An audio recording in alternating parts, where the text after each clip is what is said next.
Hi, everybody. Bill Prince here again. Welcome to week 6 of the Legal and Ethical Environment of Business for spring semester 2019. We are heading down the home stretch. Hard to believe we just have 3 more weeks left of the course. Don't know about you, but it's been a fast 6 weeks for me so far. Again, I continue to be impressed with the work.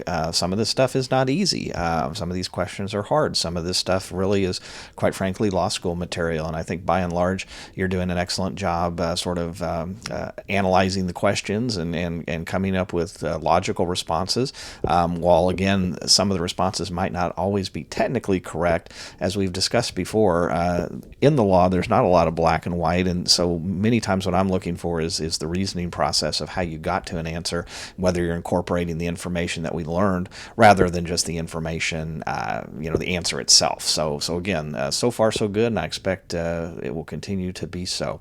This week in week 6, we're going to be moving away from the business entity that we talked about last time, and we're going to be starting to look at employment and labor issues. And let me tell you this, that coming from my position, where supervise right around between 90 to 100 people in my office, HR and employment law issues are ones that constantly suck the air out of the room.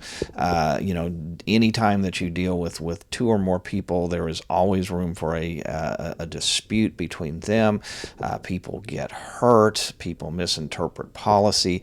Hiring and firing decisions are all scrutinized these days. And so, this is an area that, whether you go on to law school and become an employment law attorney, whether you get a business degree and become an HR professional, whatever your path in life, where it takes you, you're going to run into these issues. So this is pretty important and relevant stuff. And again, in terms of the legal environment of business, it makes up a big part of it. So I think you're going to enjoy the information that you gather this week.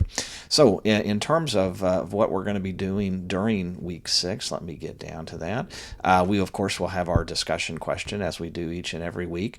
And we're going to be looking at a couple of different issues this week. Both of these issues, one is not as much in the news as others, but we're going to look at this whole notion of this concept called employment at will.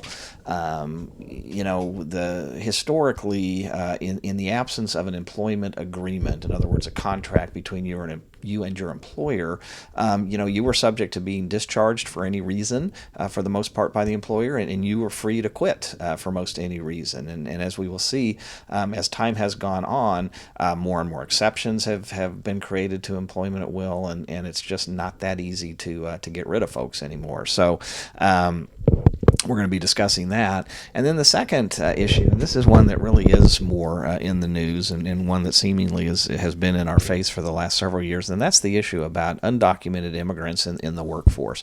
Particularly in southwest Missouri, in this area, for those of you who live around here, you go down to Monette and Carthage and Cassville and some of those areas, particularly down in the southwest corner of the state, and with the chicken processing factories and some of those other industries that require lots and lots of manual labor.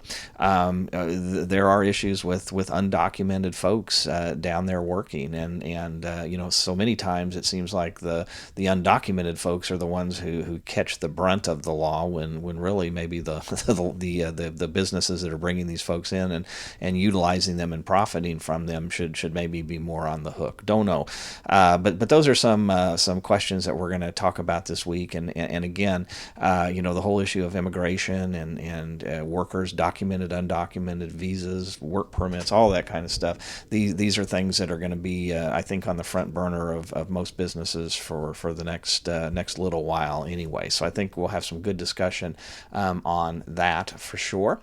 And then, of course, we will have our business in the news. Again, those articles have been good, timely, and relevant. And then your week 6 assignment will be due. So again, should be an interesting week. Look forward to interacting with you all on the discussion boards. If you have any questions, comments, or concerns, don't hesitate to give me a yell, and we'll visit with you again in week 7. So take care.